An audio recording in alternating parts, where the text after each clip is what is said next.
Yeah, well, I'll check it out a little bit. Well, we'll work back to the original point of this.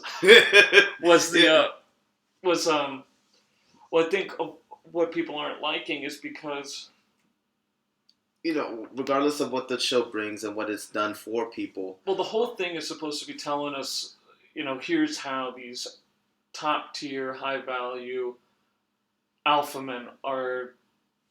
This is how they are. This is how they act. This, that, and the other.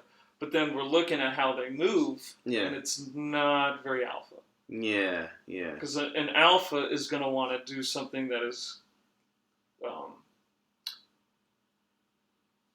making him better. Mm-hmm. So he would want to have conversations with other people that would challenge his way of thinking, or make him at least look good. in a good way. Yeah, in a good way. Not in a challenge it, but with their own information. yeah. In a constructive not just a bunch way. of personal feelings that are just reactionary because you got a 20-year-old chick who dropped out of high school and is doing porn. Right.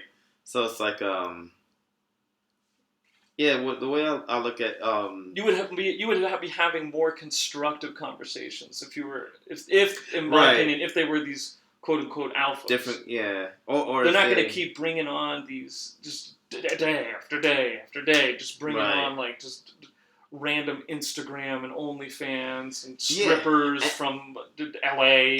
And I think they do it is all for sensation, because it's like if they really wanted to have generating views. Yeah. Like if you really want to have a genuine conversation with somebody who disagrees with you, it's like, all right, well, let me meet you where you are, and then I'm gonna help you cross over the bridge to where the way that I think. Not because I'm trying to persuade you, but because I want you to understand. Bill Maher's a perfect example. Yeah. That's Now, I don't necessarily like the structured format of it. Well, he's on HBO, so I mean, he has an hour. Has a lot of restrictions on how he can operate his podcast, his show. But well, because he has the one person come on, they talk, and then they turn around, and then he's got that person might stay and then join him at the table with then like 2 or 3 other people. Yeah. So I think he does he does one thing with one person, but he brings people on that actually can challenge they can back up what they think. Yeah, he's not gonna. Oh yeah, I met this guy Charlie down at the gas station on the way in, and I brought him in on the show. Let's see what Charlie thinks about one of the most viral moments he's had on that show is when Ben Affleck was on, and he had Sam Harris as a guest. Oh, where they were talking about. They were critiquing Islam, Islamic extremism, and more so fundamentalist Islam. So, that's what we call it, fundamentalists. Yeah. So obviously, the more stricter conservative factions of the religion. And Sam Harris was trying to explain, and Bill also, that like, it's not that there's a lot of terrorists. There's a lot of people that have the same viewpoints. Systems, yeah. Like if they'll do a poll, like 90% of Muslims in London were polled, and they thought that it should be a criminal offense to be a homosexual.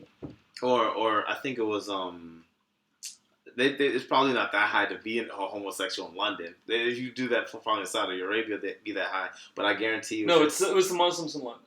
Oh really? Like to be a homosexual should be a crime. Crime against the state.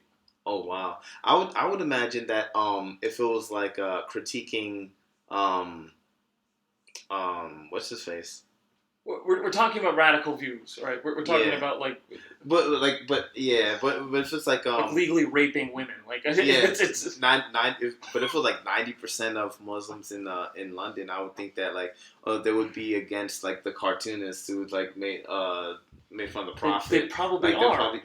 But that statistic makes more. But to be, but I mean, I don't know what the statistic is. But none of the statistics are good when you poll Muslims. Maybe in America, I don't think America they're not that extreme. But there's just a lot of refugees. Mm. Yeah, but I think that is literally why England left the EU. It's because it didn't want any more refugees. That's interesting. Yeah. Or not literally, but that was one of the major issues because they didn't want to be forced to accept these people because they weren't they've made their country worse. Yeah. There's just higher rates of crime, and it's Yeah. it's like against Jews and women. Yeah, I follow. Sexual assaults are up. There's acid attacks. Yeah, that's a. Then there was like the London bus stabbings. Like, yeah, damn. Yeah, that'd be something to. I'd like to dive. But they were that. critiquing it. To look into that. Yeah, but I remember they were talking about. And then he was saying that it was racist, which is stupid because it's a religion. Yeah. Yeah, like you could say. And then you could Ben say, was trying you could to disagree with that, with the validity of the statistic. Like, oh, well, maybe the way that it was framed, or the question, or you like maybe you could Ben, argue from that aspect. Affleck was completely off base. He was giving a very stereotypical liberal, emotional type of a liberal emotional response. Yeah, I'm supposed to protect these people. Like, that's what he was doing. Yeah, because he was then talking about, well, other religions have bad ideas and this, that, and the other. And then Sam Harris, it's like, yes, but like Islam is like the motherlode of bad ideas. And then that flew him off. And then Bill Maher was like, I think he said something like, yeah, it's like, Christians do horrible things too, but they don't murder somebody if you do a cartoon of Jesus. Okay. Yeah. No cartoonist is afraid of Christians murdering them because they do a cartoon. Yeah. So I mean, you could but they'll probably argue, oh well, back in the day it was like this and like that. So I mean, I don't know I'm not arguing against any of that, but like there was definitely Andalusia in Spain back in the day when they had Christians and Muslims living together under the same empire, and they had very constructive conversations, and all kind of art and beautiful things birthed out of that, and conversations about God and greater power and how it's all interconnected, or just respectfully disagreeing, but still being able to commingle, cohabitat in the same space with someone who disagrees with them. Like it's capable of that, and I wouldn't even like if let's say that statistic is valid, which it might be. I just don't know. But this is what I'm gonna say. This is the way that somebody who disagrees with that should say it, or the way that I would say it. Okay, well, 90% of Muslims polled think that homosexuality should be a state crime, but 100% of the people who are polled live in a state that doesn't criminalize homosexuality, and I don't see a lot of them going out and being Batman and seeking vengeance or being vigilantes against homosexuals who engage in that activity. So suffice it to based on the point of what they're saying is that there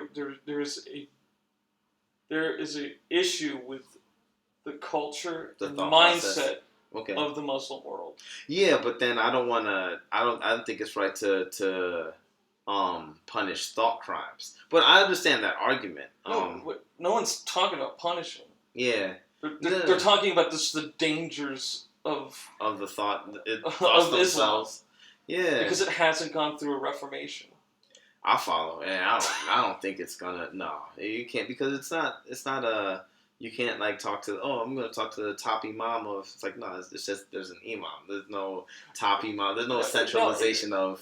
So it doesn't need to have a centralization. Christianity went through a reformation, and it didn't need any of that. But it was centralized in terms of they had a the central form of Christianity didn't need to do anything for Christians to change. That's interesting. Yeah, because the big change that gay happened, marriage. Yeah. What were Christians saying about gay marriage 10 years ago, as opposed to now? Right. No, I'm not talking about that. I'm talking about a big change. Like when Martin Luther started writing his stuff about the inconsistencies in the Catholic Church. I think that's when the schism started to break apart. So Yeah, but you're talking about modern day. Well, Christian Reformation happened like 1,000 years ago. Yeah. That's what I'm thinking about. That's what I'm comparing. Like there was that Reformation versus this Reformation. I mean, like they went through the stuff, and they cut out all the dumb shit because it was prehistoric times. And then it divided into like 70 different sects of religions. Now there's like Calvinists. No, you're thinking Lutheran. That's something different. Well, no, they all consider themselves Christians, but they have different. There was a council with Catholicism where they went back through, and they oh yeah, you're talking about. They literally went through. They reformed the religion. Yeah, but even with that, there was a lot of dissenters. The Council of Nicaea with Charlemagne, and they were trying to okay, what are we going to keep in the Bible? What are we not? What is going to be after regular? The Council of Nicaea, I think that's when they came together and they started fleshing out what everything is. They did it again. Okay, well, the first time, that's never happened. My point is to my knowledge, I don't think that's ever happened in Islam. And no, it hasn't. yeah. So that's my point. That's what since that's never happened in Islam, and that's happened several times in Christianity, and it happened around a central power. It's like the top bishops got around and the Pope with this big big king. That's actually the point of what I was trying to make. It's at the point now where you don't even need central leadership to do something, and Christians will just reform on their own. But that's because of the path that they've been on. Exactly. You have to do some type of reformation once, and then get the ball rolling where people are like a little bit more amenable to change. Yeah, that's what I'm saying. And since Islam's never had that, and they don't have a centralized power system to even go to start that process. The Reformation is going to be a lot more contentious. And I don't see that happening in the Muslim world. So I'm agreeing. I don't think they're gonna go into any kind of reformation. But because of the structure is different and their histories are different, I think it's not fair to compare Christianity to Islam because of that reason. But I mean, we could dive into that later, but just are we just gonna be done with the fresh and fit? I just want to make sure. No. I want to go back to the fresh and fit because this is connected to it. Because the way that you have a conversation with someone you disagree with, is like that.